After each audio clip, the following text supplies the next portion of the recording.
Let's get out of like the circling of the sharks in the ocean and create that tide pool. What are we focusing on? Where are the pockets that are doing things really, really well? And let's figure out what's happening there. Let's find a pocket where maybe things aren't going so well. And it's really going to help us kind of create this cohort or a triangulation of where to focus, really creating a very targeted approach. You're listening to HR Superstars, a podcast brought to you by 15Five. On this show, we talk to strategic people leaders who are making a meaningful impact in their organizations and shaping the future of work. So get ready to be inspired and discover the secrets behind building high-performing teams and fostering a culture of growth and thriving. The future of HR starts here. I want to welcome and thank all of you so much for joining us here today for this conversation. I'm Karina Young, VP of People at 15Five, and I'm really thrilled to be here with you all and my two guests to dig into one of what's really the biggest opportunity I see for the people function, which is manager enablement. I want to start with something that's very real for a lot of us. Managers have hit max capacity. And that's beyond bandwidth. I'm talking about the whole bubble of responsibilities and complexities that they navigate in today's workplace. They're leading hybrid teams. They need to find efficiencies and navigate emerging tech. We want them to raise the bar on performance. We want them to support well-being, juggle constant change, and be our partners in driving better engagement, performance, and retention. So as expected, manager development has fast moved up the list of our HR strategic priorities, which means they're a key focus of our goals and our programs much more than they've been in the recent past. We as HR teams have to design training, curate content, answer questions, and do our best to make sure that managers are set up to succeed. But like our managers, we're often doing it without enough time, resources, or a clear playbook. Sometimes it feels like we might be Atlas carrying the world, which is the managers carrying their own little world on top of it, and that can feel really heavy. Gartner's data has a lot of really interesting insight when it comes to manager development. They show that 75% of HR leaders like us say their managers are overwhelmed, and 70% of HR leaders say that their current programs aren't preparing managers enough for the future. On the upside, Gartner also shared that even with engagement at a low point right now overall for organizations, small bursts of manager development can actually cut disengagement in half. So we know the problem, we see the opportunity. How do we actually bridge this gap without falling into the ravine as people leaders, right? Many of us are asking questions like, how do we make manager support simpler, more scalable, more impactful? How do we know what to prioritize? How do we help our managers right now? How do we build something custom, or do we invest in something proven? What's the right solution? Lots and lots and lots of questions. And that's what we're going to dive in here today. I'm going to turn it over to Yen and Morgan to introduce themselves, tell us a little bit about their journey. And I want to know for each of you, what was a standout moment in your own development journey? So Yen, I'm going to hand it to you first. Hello, my name is Yen. I was previously co-founder at Kona, the AI tool for manager enablement. For 5 years, I studied management and remote management at that and all the difficulties, challenges. We chatted with over 1,700 managers and HR leaders and counting, released annual reports, and 5 years with a whole pandemic to boot.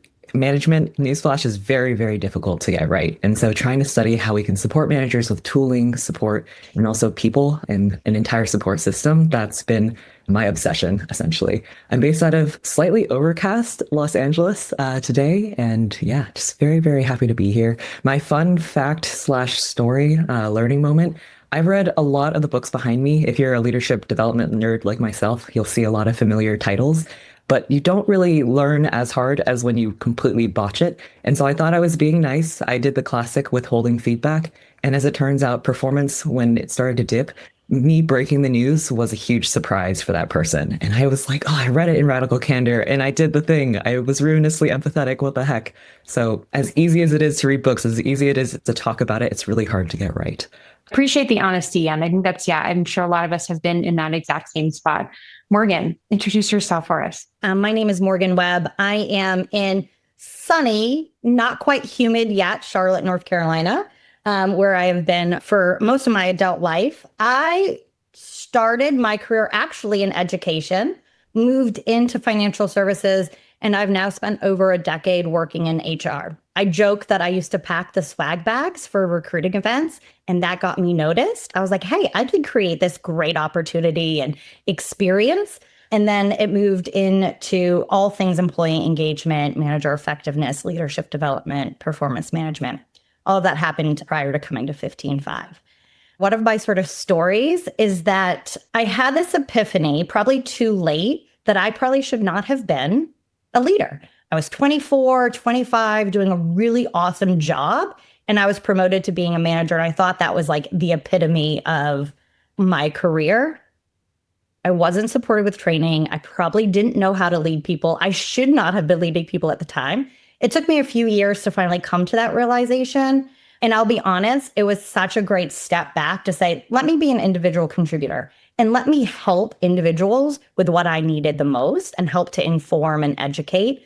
But yeah, I look back now and think, what did I like? What? I really thought I should be leading people at 24 and 25.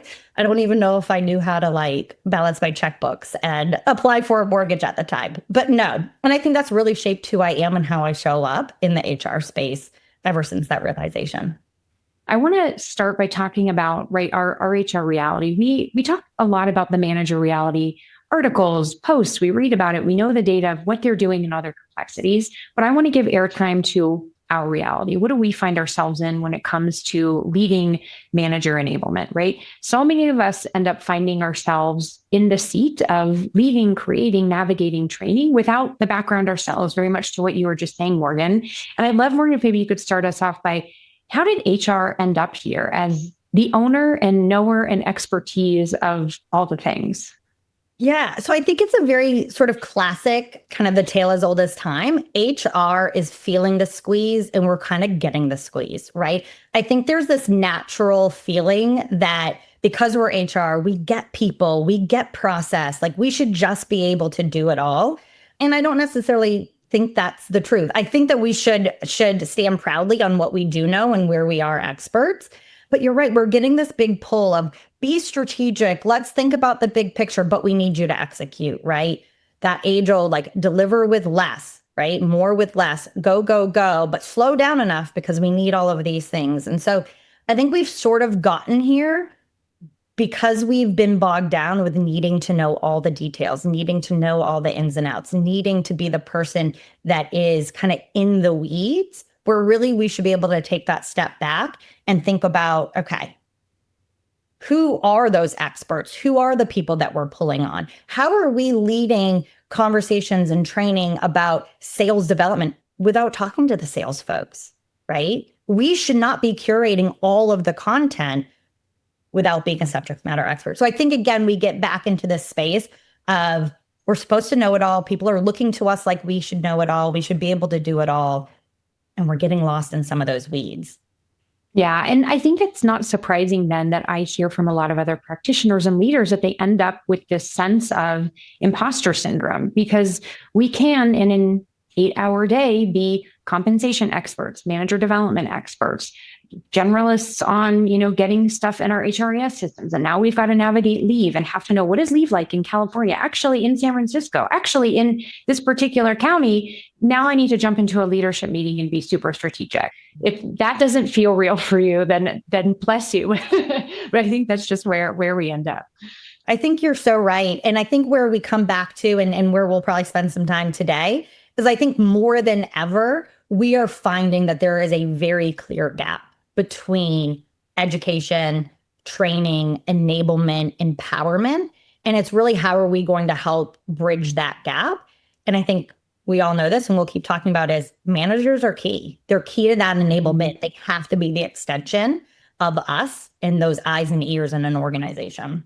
The main thing I'd add to that as well is, by the time it gets like prioritized by key stakeholders, you needed training yesterday. And that's not quite how learning works, to just dive in and suddenly push everybody through these rapid trainings. So it's not an easy pickle to be in. Well, and it ends up leading to very tactical, short-term, nearsighted solutions, because you have pressure from executives to make people better at this one skill yesterday. But that's actually not looking at the holistic view. And Yen, you probably have a lot of insight here from the work you did with Kona on, why do managers matter?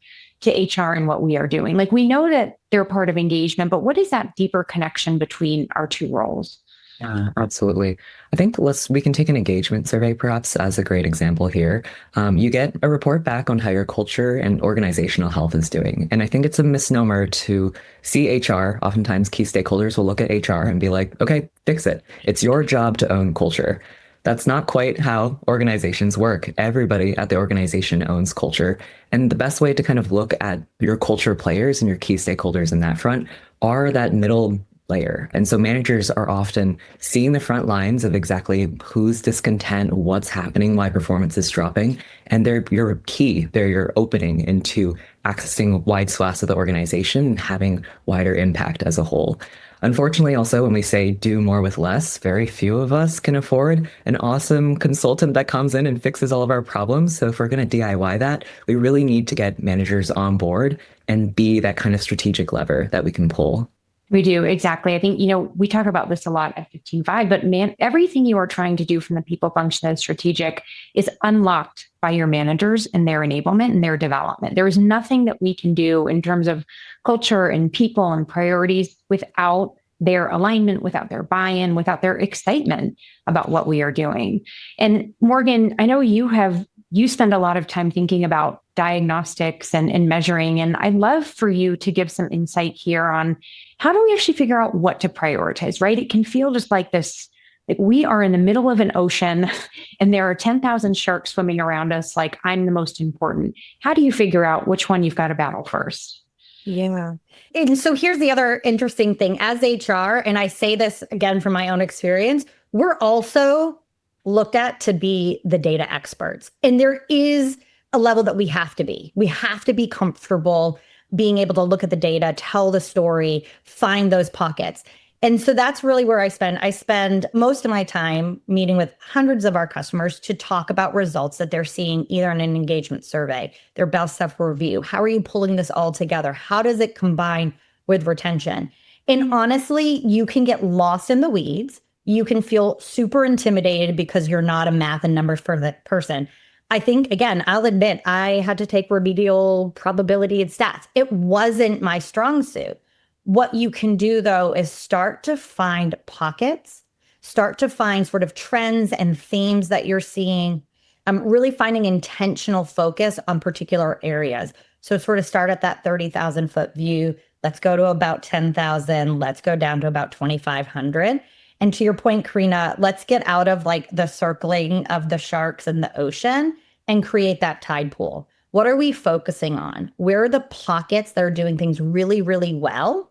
And let's figure out what's happening there. Let's find a pocket where maybe things aren't going so well. Our diagnostics, our engagement survey, low performance is showing up, right?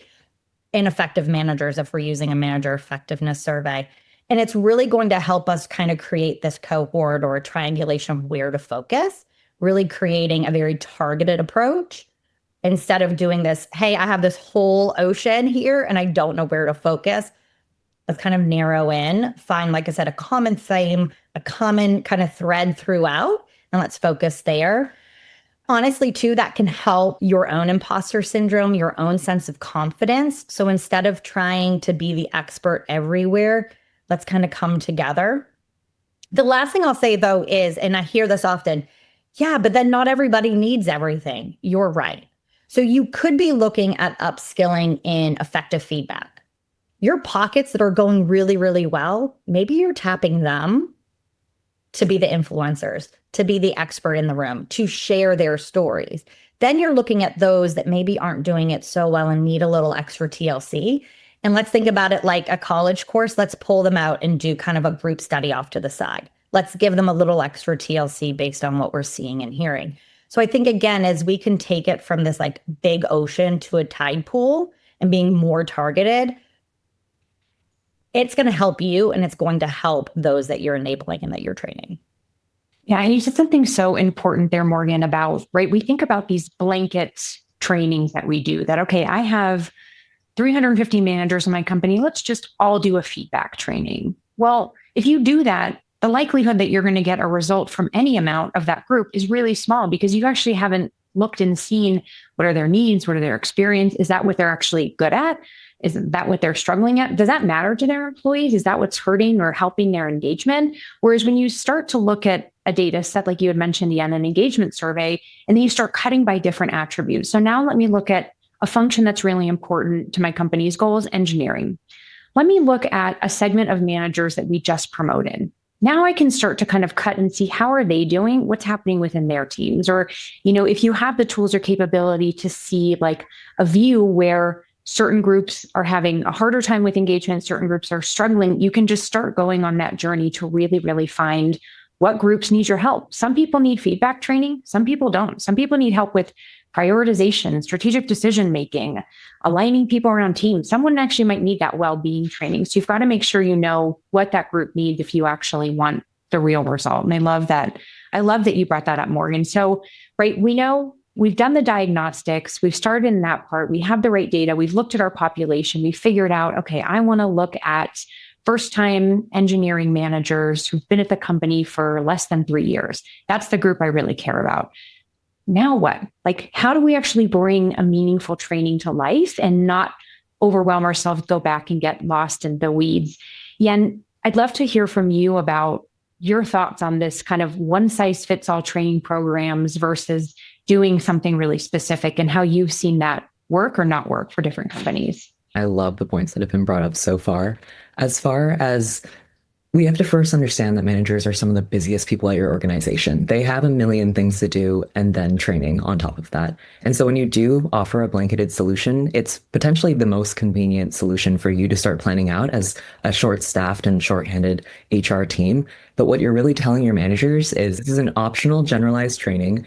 I have not really paid attention to what you actually need. And for all future trainings, this may not be relevant for you, but I'm going to force you to do it. And that is essentially a way to kill the learning culture that you might be trying to develop at your organization. On the actual side of HR, it's actually not the most convenient thing for you to be rolling out either. If you potentially have 5 HR folks and no L&D person, if you're suddenly wearing that L&D hat, or you do have some L&D folks, but you're the one L&D person at your organization, being expected to roll out a corporate level, fully fledged L&D program from scratch, a manager one-on-one program, multiple sessions, multiple modules, multiple weeks of content, that is already an entire quarter's worth of work and then some. And then essentially you have to ship that within 1 to 2 months. It's a recipe for burnout. And any L&D professional who's been in that boat can tell you that is not only burnout, it's not only ineffective, but it's also not a great use or realistic for the resources that you have on hand. So we really need to think, what are the key problems that certain cohorts need solved? What are the skills that they're really missing? And how can I make it so the engineering directors at our organization learn how to have career conversations? And what would that look like? Does it have to look like traditional sit through an entire module type of learning? Or can we make it more dynamic for the subject and the cohort that we're trying to target against? Exactly. I love that. Morgan, what were you going to say? I was going to say, Ian, one of the things you were talking about, and I often talk to our customers on, and I know in my previous world, we talked a lot about this, is this idea that learning is sort of a 70-20-10 model, right? About 70% of your learning is on the job, in the flow. How are things going? 20% is really around sort of coaching, mentoring, going to your own advisory board to say, hey, I'm learning how to do this. How would you handle this situation? And really only about 10% is formal, right? We also have to take into account that we all learn differently. We've got visual learners, we've got auditory learners, you've got folks like myself that needs a really clear syllabus when everything is due. You have someone else that just wants to learn in their own time. And I think that's also an added layer to like, how do you make sure that you're meeting the needs of those in which you're enabling and who you're training? So I think you're spot on. Just saying, hey, everybody's attending this training and that's it, is really sort of obtuse of us as HR leaders to say, because we're not going to listen to them. We're not going to cater. Now, let's also say there's the flip side that we can't cater to every little thing, to every little person. So how do you start to find those cohorts or those pockets where you want to be able to spend time? There's also, and I might talk about this later a little bit, is this idea of piloting, right? It's okay to pilot and pivot. It's okay to pilot something and realize we're not seeing results. How do we want to change, right? Or, hey, this is actually more effective than I thought it was because I've been targeted on a specific learning journey or a specific cohort. And now let's replicate that somewhere else. Yeah, I actually think we often get stuck in the people function and a very just traditional mindset of we've got to have one program that's right for everybody and we're going to own it. And we can't say that it wasn't right versus sometimes I think it was just more of like a product or a design mindset of let's gather data. Let's find the group that actually matters most to engagement. Not everybody, but what do we really care about doing this year? Let's make a hypothesis. What do we think will work? What do we know from experience, from information that we can gather and try and be a little bit more agile and say, yes, this was great. This was like wonderful. Here's what we could do differently. Or, how can we make this better next time? And also take some of that pressure off ourselves that every single thing we do has to be an A+ 100% right out the gate the first time. That is not and shouldn't be the expectation for us. It's not how great programs or great organizations are run. Tired of high turnover costs draining your resources? 15.5's performance management platform helps you find and act on employee turnover risk before it's too late. From continuous feedback loops to manager coaching and training that improves role clarity, recognition, and retention. Learn more at 15.5.com or click the link in the show notes. I heard the other day this idea around curating, not recreating, right? So again, being able to know, like, what are your resources out there? There's amazing books and literature and world-class resources. Don't start from scratch, right? How do you mold it? How do you shape it? That there helps you weigh cost, time, value. How are you bringing the picture together? So I think there's, again, this level of what are we looking to target? How do we want to make an impact? And then what are the right resources? How do you prioritize building from scratch versus perhaps borrowing, right? Buying and enhancing to your specific issue or your specific organization. Yeah. And I'm curious if you have thoughts there too on should HR be buying? Should they be building? What's a good kind of guiding light for folks to know when is the right time for what solution? Yeah, it's a very personal kind of question to every single organization. High level manager development, I like to compare to Taco Bell, same ingredients across the board. You put your little spin on it with your values, company expectations, and maybe some favorite frameworks that you really want to hinge all of these different programs around. When it comes to build or buy, however, you really have to look at the resources available to you. Are you operating with zero L&D budget? Then buy is pretty much not on the table. And we really have to get strategic about what we're building, what frameworks we're using, because then time is the resource in question at that point. If you have a little bit more of an L&D budget, but really strict time, maybe you have to deliver this L&D program rapidly, let's borrow. You can of course, buy certain types of programs, but let's make sure that we're borrowing from frameworks that people maybe have already studied or have already had some chatter around, and let's make it so we're not having to completely reinvent the wheel. There are so many awesome L&D folks. If you connect with me on LinkedIn and you have some questions, I'm more than happy to introduce you to many of them, but we've all had to do the exact same thing. Unfortunately, it's a space that's incredibly siloed, so nobody's hiding their secrets, but it's really hard to kind of understand that everybody is essentially seeing the same thing unless you study this for a living. And by the way, everybody's doing the same thing pretty much. Yes, they are. And I think we forget too how often people are willing to share and coach and be mentors. Don't be afraid to reach out and ask someone, even if their answer is no, or I don't have the time. You might learn even just one little thing or get one tip that helps you and guides you to the right point. I think that's such a great thing to remember. And, coming back to all the data and analysis, I know that for a lot of folks in HR, they're just starting to build that skill set, right? That hasn't been a key component of strategic HR. It really is now, and it's going to be much more in the future. But if you look at your data and you know that there is a real serious issue that you have got to close, it is deeply impacting engagement. You think it's really going to cause your business to miss its goals, miss milestones, or not achieve its revenue. Go and try to make the pitch for budget if you don't have it. Again, even if your answer is no, don't let that stop you. If you have a good story that you can put together and say, hey, this would mean something to us. Can we get money for it? Why not ask? Very much in the Michael Jordan, you miss 100% of the shots you don't take. Remove that fear and have that little bit of confidence in yourself. Take confidence from the three of us behind you saying you can do it, you can try, which I would love for us to actually talk a little bit about building the business case. I think that's a really important part of getting the buy, right? Like we can't actually do the trainings or bring managers in unless the business is really behind us. So, right, we think about kind of simple, scalable, targeted development. We know that makes the difference.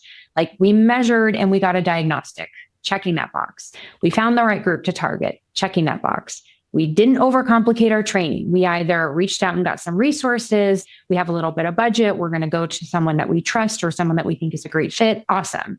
So now we need to build the case and measure impact. That is the ball on the present, the cherry on the sundae. None of this stuff before matters if you don't actually have the business story behind you and can measure if this is going to make a difference to your company or not, right? And Yen, you talked about this a little bit before, kind of investing in manager development and how we can think about it as more of a business decision, less of an HR decision, right? Or just an HR initiative. How do we elevate that strategy and that why behind manager enablement? Absolutely. I want to get very precise about the diction that we're using. Oftentimes, development, training, I'll be very real. It's not something that immediately people hear and they're like, I want to throw budget at that, even though it's the exact same thing. Sometimes even using words or intentions like enablement and driving the ability to deliver or the ability to perform, that itself frames your business case in maybe a more friendly way for an executive who isn't as learning minded or prioritizing learning to digest.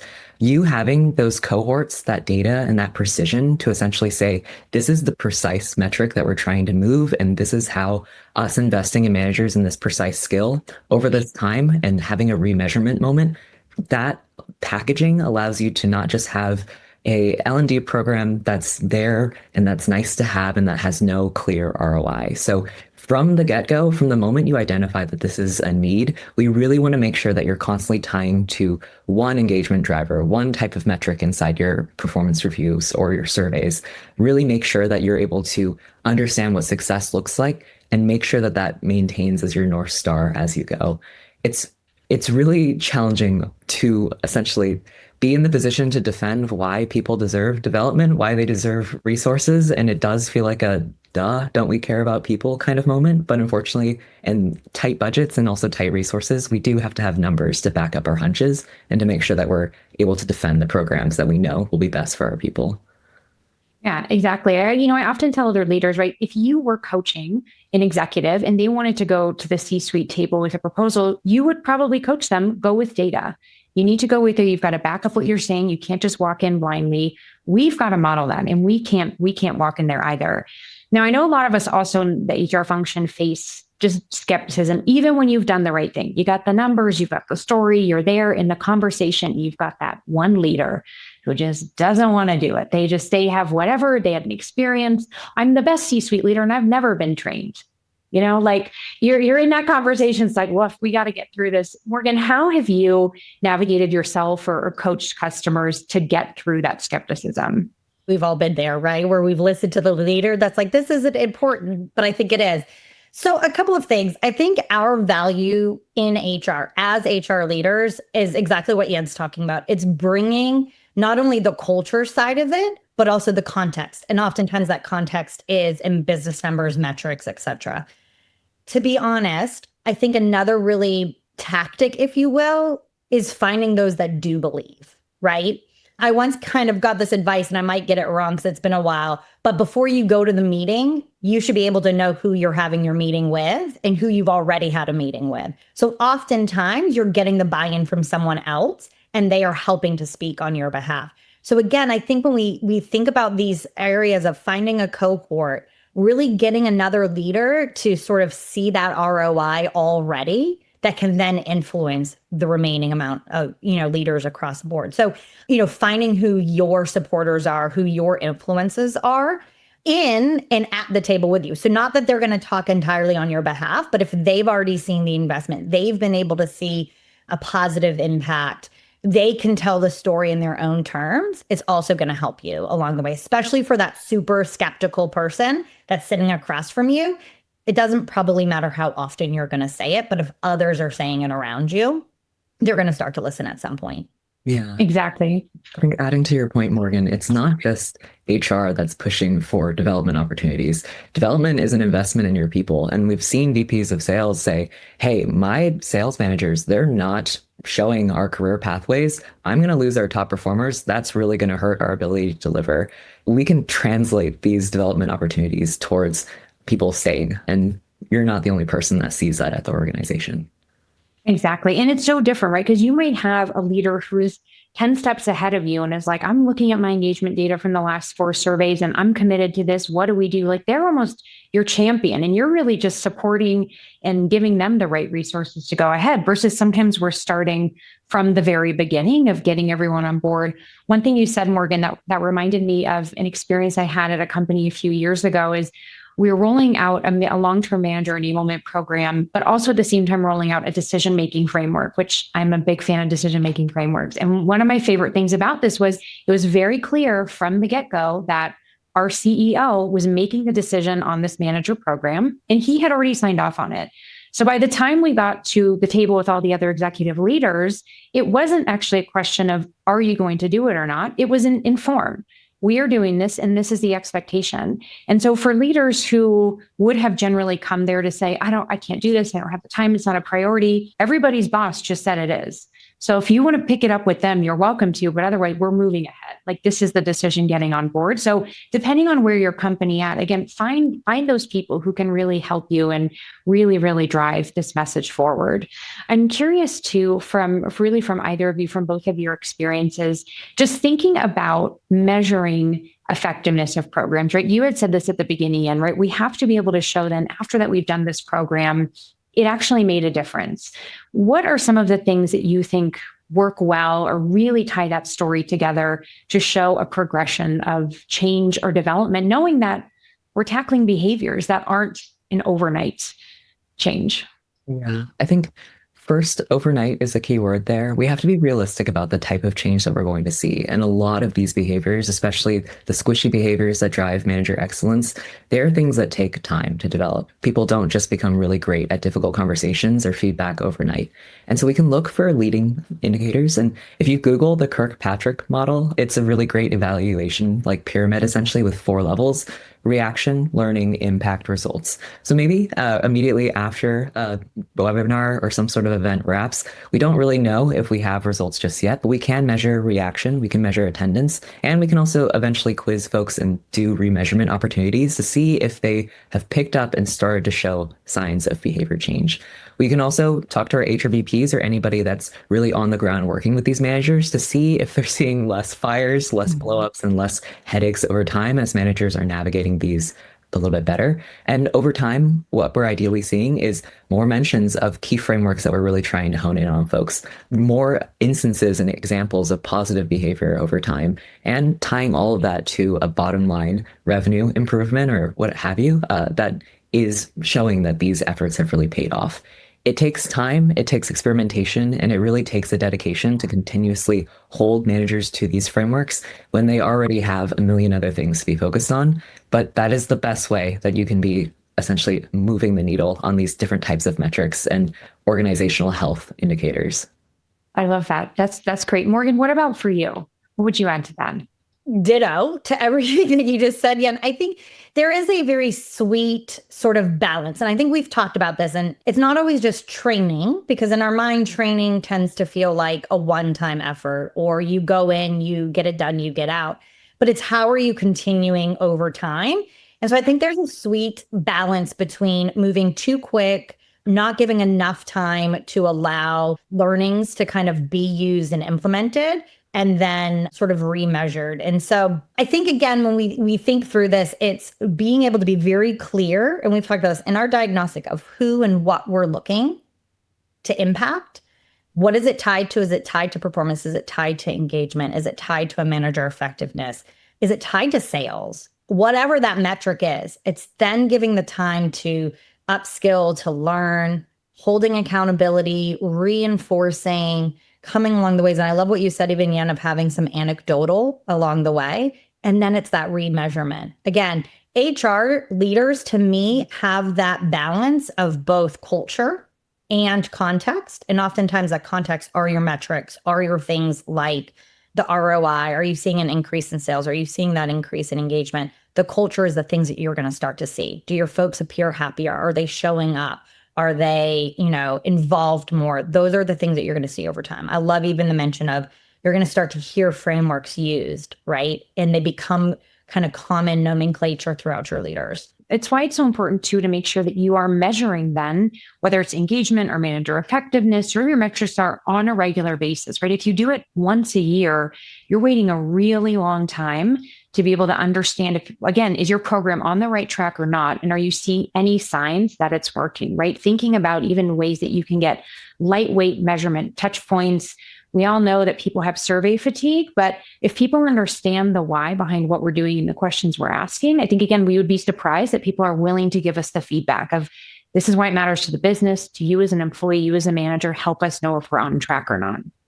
Absolutely. And I would say no L&D program should be seen as a one and done solution. You don't just launch something in Q2 2024 and then never revisit it again. L&D is about continuous reinforcement to drive that behavior change. So look for that remeasurement opportunity and try to figure out what's next. Make sure that you constantly have some support system for managers because there's always areas for people to grow in. It's a very hard thing to get right. And a lot of people can get stuck too in the tactics of what we have to do with managers. We got to answer a lot of questions and direct them.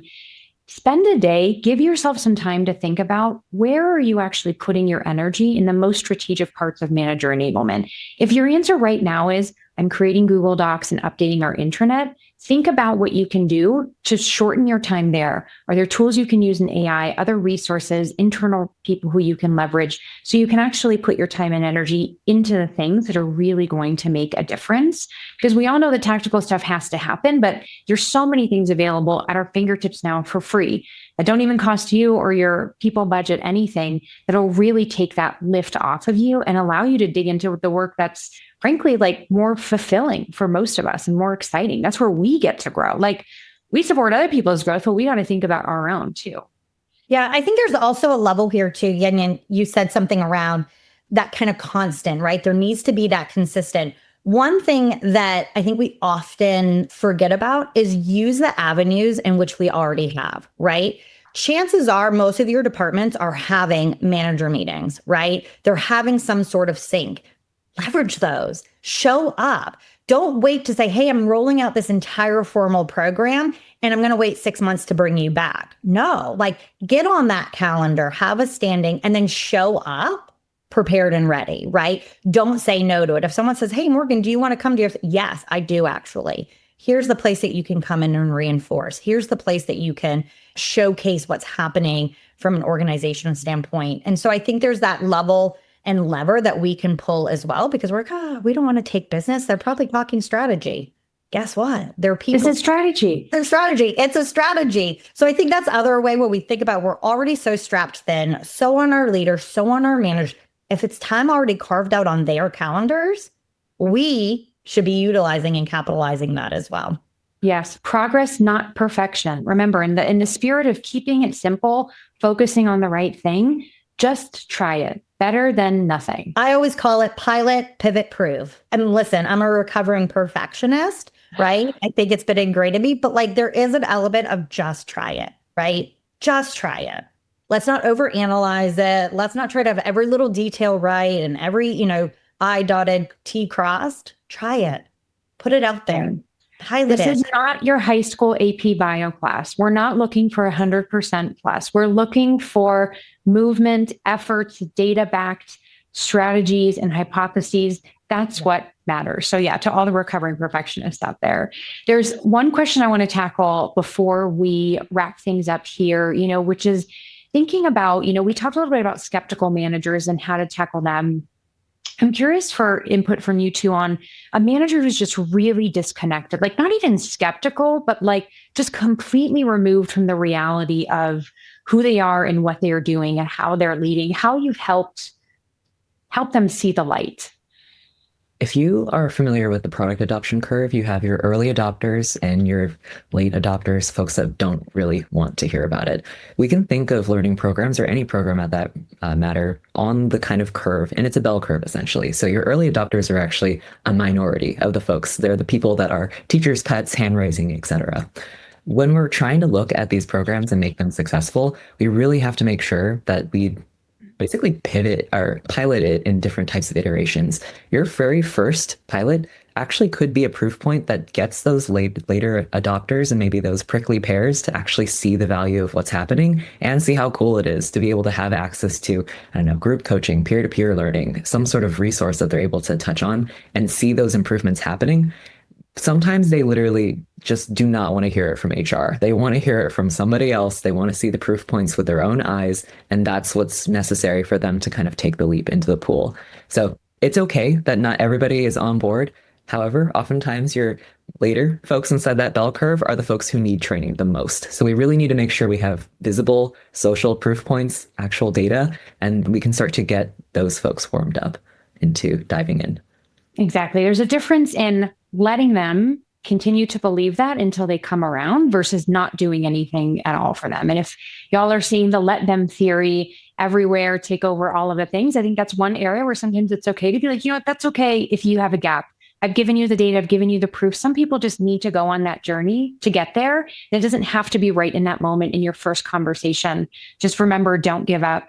I want to be thoughtful about our time here and wrap things up. First, thank you so much, Yen and Morgan, for taking time to be with us today and really share your insights and expertise. I think we could have gone on for much, much longer, but it was so incredible to be able to hear from your experiences to help all of us in HR and in people, L&D, enablement, business strategic functions, figure out how we actually make a dent in manager enablement and really move the needle on engagement, performance, and retention. For everyone, please just remember as you walk away from today, start with data, understand your diagnostic, don't boil the ocean, find your tide pool, do the best with the resources you have, and measure your impact always. Thanks all. Thank you. Thanks, everyone. When it comes to manager effectiveness, where should you focus your time and budget? How can you tell the difference between an effective manager and an ineffective one? And how can you replicate the success of a good manager at scale? If you find yourself asking these questions a lot, you're in luck. We wrote this guide to help you answer those questions and offer practical tips and tools that can help you measure key talent metrics, improve manager effectiveness, and create a continuous learning environment for your managers. We'll drop a link in the show notes for you to check out.